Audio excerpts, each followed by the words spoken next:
Everything we as human beings have created on this planet was essentially first created in our minds. All that you see, which is human work on this planet, first found expression in the mind, then it got manifested in the outside world. So one thing we need to understand is, the wonderful things that we have done on this planet and the horrible things that we have done on this planet, both have come from the human mind. So if we are concerned as to what we create in this world, it's extremely important that first of all we learn to create the right things in our mind, how we keep our minds. If we do not have the power to keep our minds the way we want it, what we create in the world is also going to be very accidental and haphazard. So learning to create our minds the way we want is the basis of creating the world the way we want. There is a wonderful story in the yogic lore. On a certain day, a man took a walk. He went for a long walk. Accidentally, unawares, he walked into paradise. Fortunate, isn't he? He just took a walk and he landed up in paradise. After this long walk, he felt little tired. So he thought, oh, I'm tired, I wish I could rest somewhere. He looked around, there was a nice tree, underneath which there was very cushiony grass. So it was inviting. He went and put his head down there and slept. After a few hours he woke up, well rested, and he thought, oh, I'm well rested, but I'm feeling hungry, I wish I had something to eat. And he thought about all the nice things that he ever wanted to eat in his life. And instantly, all those things appeared in front of him. You need to understand, there the service is like that. Hungry people don't ask questions. Food came and he ate. Stomach became full. Then he thought, oh, my stomach is full, I wish I had something to drink. All the nice things that he ever wanted to drink, he thought about it and all of them just appeared in front of him. Drinking people also don't ask questions, so he drank. Now with a little bit of alcohol in him, you know Charles Darwin told you, all of you are monkeys, your tail fell away. Not me, Charles Darwin told you that you were all monkeys and your tail fell away and then you became human. Yes, definitely the tail fell away, but the monkey… In yoga, we always refer to an unestablished mind as markata, which means a monkey. Why we are referring to the mind as a monkey is, what are the qualities of a monkey? One thing about a monkey is, it's unnecessary movement. And another thing about the monkey is, if I say you're monkeying somebody, what does it mean? Imitation. Monkey and imitation have become synonymous. So these two essential qualities of a monkey are very much the qualities of an unestablished mind. Unnecessary movement, you don't have to learn it from the monkey, you can teach it to the monkey. And imitation is full-time job of the mind. So when these two qualities are on, a mind is referred to as a monkey. So this monkey became active within him. He just looked around, thought, what the hell is happening here? I asked for food, food came. I asked for drink, drink came. There must be ghosts around here, and ghosts came. Oh, the ghosts have come, they're going to surround me and torture me, he thought. Immediately the ghosts surrounded him and started torturing him. Then he started screaming in pain and said, oh, they're going to kill me, and he died. Just now he said he's a fortunate being. The problem is he was sitting under a kalpa vriksha or a wishing tree. He asked for food, food came, he asked for drink, drink came, he asked for ghost, ghost came, he asked for torture, torture came, he asked for death, death happened. Now don't go looking for these kalpavrukshas in the forest. You can barely find a tree these days. A well-established mind, a mind which is in a state of samyukti, is referred to as a kalpavriksha. If you organize your mind to a certain level of organization, it in turn organizes the whole system. Your body, your emotion, your energies, everything gets organized in that direction. Once all these four dimensions of you, your physical body, your mind, your emotion and the fundamental life energies are organized in one direction, once you are like this, anything that you wish happens without even lifting a little finger actually. It would help to assist it with activity, but even without doing any activity, you can still manifest what you want if you organize these four dimensions in one direction and keep it unwavering in that direction for a certain period of time. Right now the problem with your mind is, every moment it is changing its direction. It is like you want to travel somewhere and every 2 steps if you keep changing your direction, the question of you reaching the destination is very remote unless it happens by chance. So, organizing our minds and in turn organizing the whole system and these 4 basic dimensions of who you are right now in one direction, if you do this, you are a kalpavruksha yourself. Anything that you wish will happen. But right now, if you look at your lives, everything that you have wished for till now, if it happens, you have finished. Everything and everybody that you have desired for, if all of that lands up in your house today, could you live with that? So if you want to become empowered, it is also important that you become responsible as to what you ask for and what you don't. Right now the world's situation is just this, we are hugely empowered with technology. Today it doesn't take six billion people to destroy this planet. One man by pressing the wrong button can destroy the whole planet. When we are empowered like this, it's very important that our physical action, emotional action, mental action and energy actions are controlled and properly directed. If it is not so, we become destructive, self-destructive. Right now, that is our problem. The technology, which is supposed to make our life beautiful and easy, has become the source of all the problem that we are destroying the very basis of our life, which is the planet. So what should have been a boon, we are making a curse out of it. What has brought incredible levels of comfort and convenience to us in the last 100 years or so has also become a threat to our life simply because we are not conscious action, we are in a compulsive state of action. So organizing our minds fundamentally means moving from a compulsive state of activity to a conscious state of activity.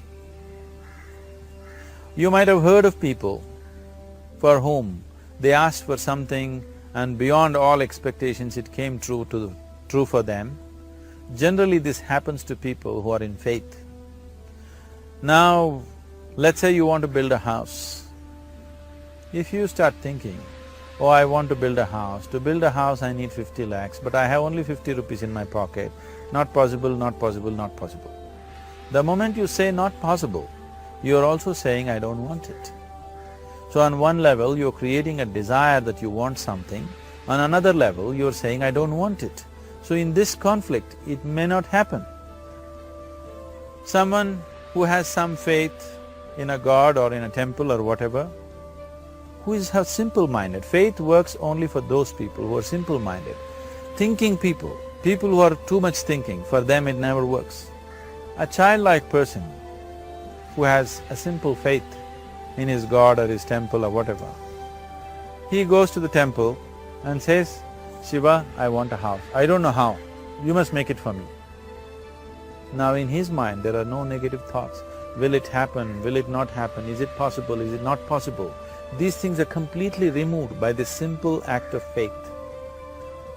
Now he believes Shiva will do it for him and it will happen. So is Shiva going to come and build your house? No, I want you to understand, God will not lift his little finger for you. what you refer to as God is the source of creation. As a creator, He has done a phenomenal job, there's no question about it. Could you think of a better creation than this? Is it in anybody's imagination to think anything better than what is there right now? So as a creator, He has done His job wonderfully well. But if you want life to happen the way you want it, because right now, the very crux of your happiness and your well-being is this. If at all if you're unhappy, the only and only reason why you're unhappy is life is not happening the way you think it should happen. That's all it is. So if life is not happening the way you think it should happen, you're unhappy. If life happens the way you think it should happen, you are happy. It's as simple as that.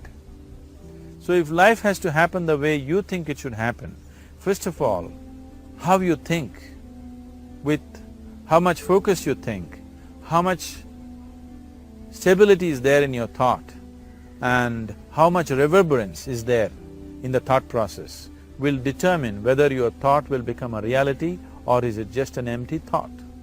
Or how you do not create any impediments for your thought by creating negative thought process. Is something possible or not possible? Is destroying humanity.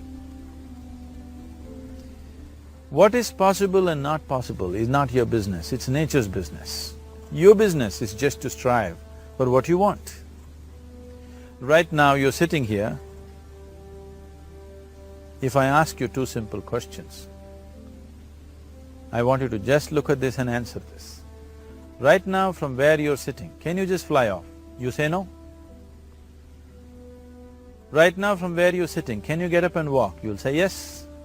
What is the basis of this? Why you say no to flying and yes to walking? Because past experience of life, many times you've gotten up and walked, never did you fly off. Or in other words, you're using the past experience of life as a basis for deciding whether something is possible or not possible. Or in other words, you have decided that what has not happened till now cannot happen in your life in future. This is a disgrace to humanity and the human spirit. What has not happened till now on this planet can happen tomorrow. Human beings are capable of making it happen tomorrow. So what is possible and what is not possible is not your business. That is nature's business. Nature will decide that. You just see what is it that you really want and strive for that. And if your thought is created in a powerful way, without any negativity, without any negative thoughts bringing down the intensity of the thought process, it will definitely manifest. The whole existence today, modern science is proving, is just a reverberation of energy. It is a vibration. Similarly, your thought is also a vibration. If you generate a powerful thought and let it out, it will always manifest itself. So generally, people are using faith as a means to remove the negative thought. Today, once you have become thinking human beings, your faith is not too deep. It doesn't matter how much faith you think you have, somewhere doubts always crop up. Right now, the way your minds are made, this moment, if God appears right here, you will not surrender to Him. You will want an investigation whether He is really God or not. With this kind of mind, you should not waste your time on faith. So there is an alternative, which is commitment. If you simply commit yourself to creating what you really care for, now once again, your thought gets organized in such a way, there is no such thing as whether it's possible or not possible. There is no hurdle in your thought process. Your thought flows freely towards what you want. Once this happens, making it happen will also naturally follow. So to create what you really care for, first and foremost thing is that what you want must be well manifested in your mind, that this is what I want. Is that what you really want? You must look at it, because any number of things in your life you have thought, this is it. The moment you reach there, you realize that's not it, it's the next one and the next one and the next one. So what is it that one really wants is one thing.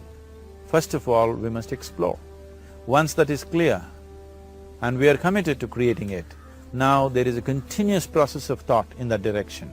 Once you can maintain a steady stream of thought without changing direction, definitely this is going to happen in your life, or it will definitely manifest as a reality in your life. So, either you make this human form into a kalpa vriksha, or you make it into one big mess, which is happening all over. One reason why we have not created the kind of world that all of us would want to live in is,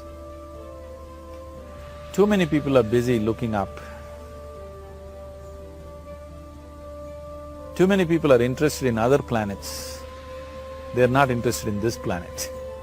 For every aspect of their life, they're checking out with other planets. And further, too many people are in service of heaven, they're not on service of this earth. I think right now we need people who are in service of this earth, not heaven. I believe if heaven is closer to divine than where we are, if that is so, I believe they're a little more organized than us, they don't need help from us. This has been a major problem on the planet. Anything that is valuable for a human being, anything that is good, the highest aspects of human life have unfortunately been exported to heaven. For example, if you say love, people say God is loving. We do not know whether God is loving or not. Human beings are capable of love. It is very, very important that people understand human beings are capable of love, human beings are capable of compassion, human beings are capable of joy and blissfulness. All the good things that are possible for a human being, unfortunately have been exported to heaven. If we want to create the kind of world that we want to, we need to understand whatever you refer to as God, the idea of God has entered our mind only because we have seen creation around us. Because there is creation, we have assumed a creator. God is a great creator. What you refer to as God is a source of creation. That source of creation has not failed us, has done a fantastic job. But now the question is about management. If you want to leave the management in the hands of the Creator, He will manage it in His own way, according to His agenda. But that's not what you want. You want life to happen the way you want it.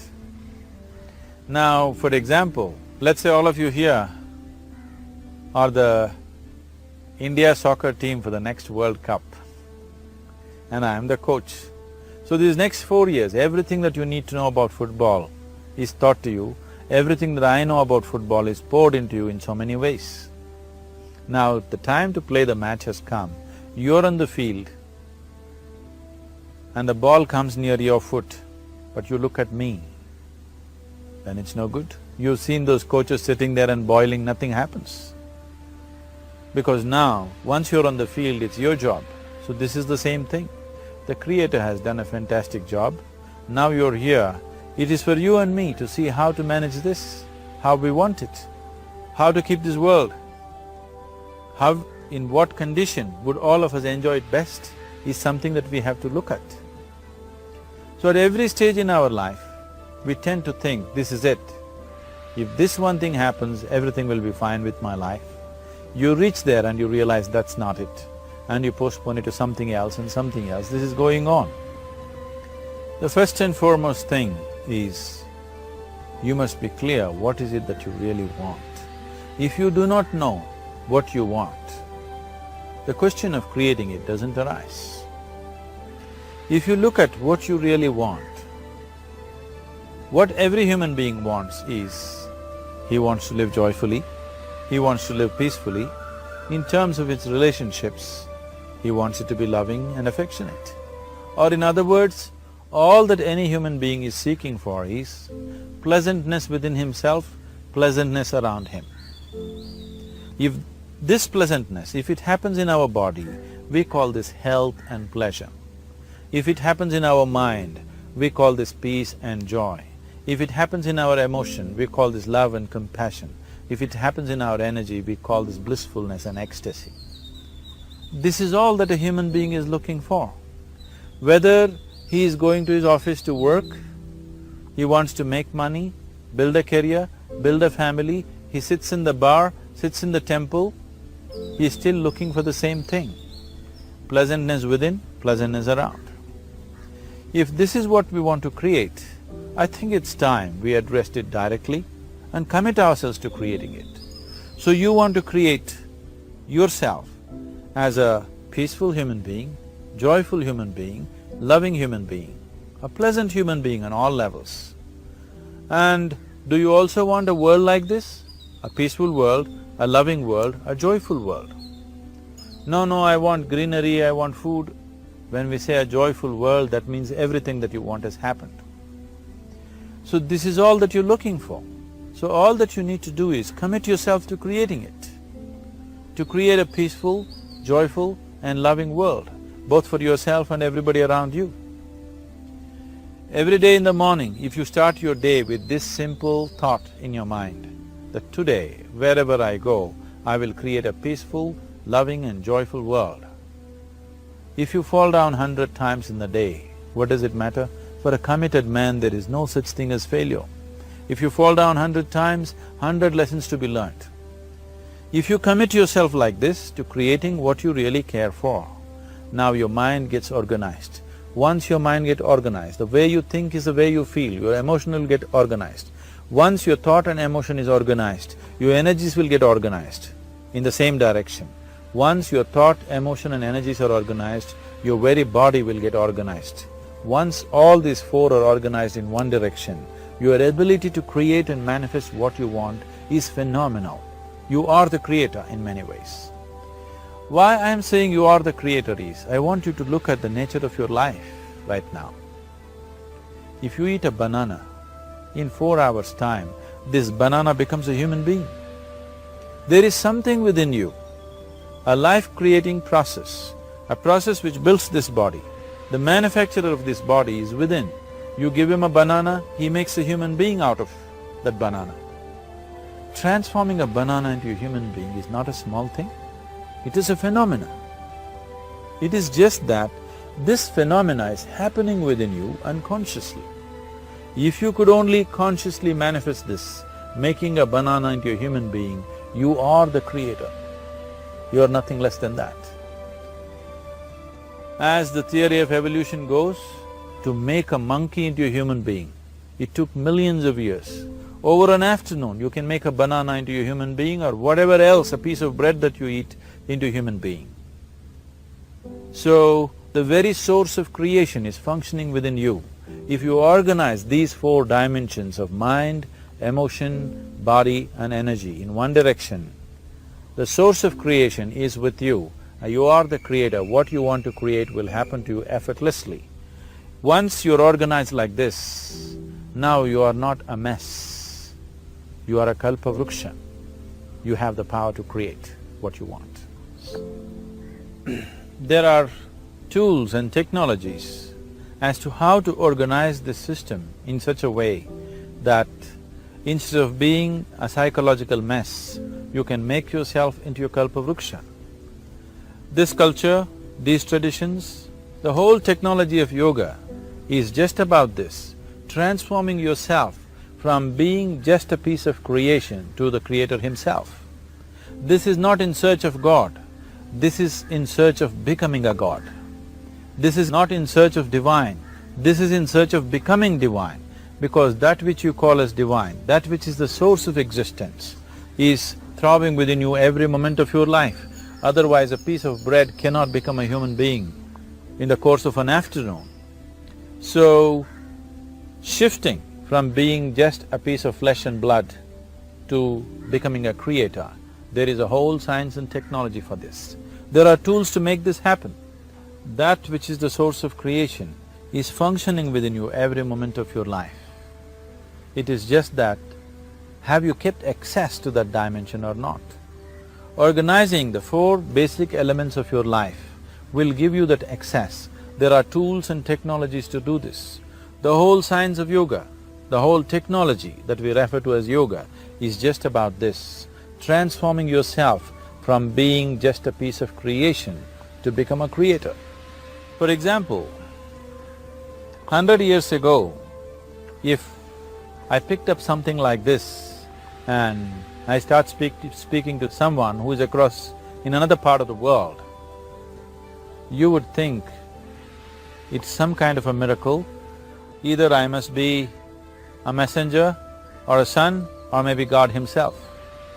But today, this is just another gadget that every one of us carry and use. Today sitting here, without using this instrument, if I speak to someone in another part of the world, it is still a miracle for you. So, this instrument happened because of human mind wanting it to happen. 100 years ago, nobody thought this was possible, but today it is just a common thing. Similarly, many things which are not in our perception yet can be brought into our perception, and our ability to create our lives can be greatly enhanced. So first and foremost thing is to organize the mind and to organize your emotions, body and energy in that line. Once this happens, you are in touch with the fundamental life-creating process within you. Once you're in touch with it, once you're in excess of that power, you have the power to create. You have the power to create your life and your surroundings the way you want it. Because we have lost our power to create, we are making a mess out of ourselves and the world around us. If we operated as the true creator, as it is operating within us, creating this body for us, if we could create our lives with the same sense of organization and sense of purpose, this world and the human being would be in a completely different state. It is my wish and my blessing that every human being in this world should have this access to the source of creation within himself, so that he can function here as a creator, not just as a piece of creation.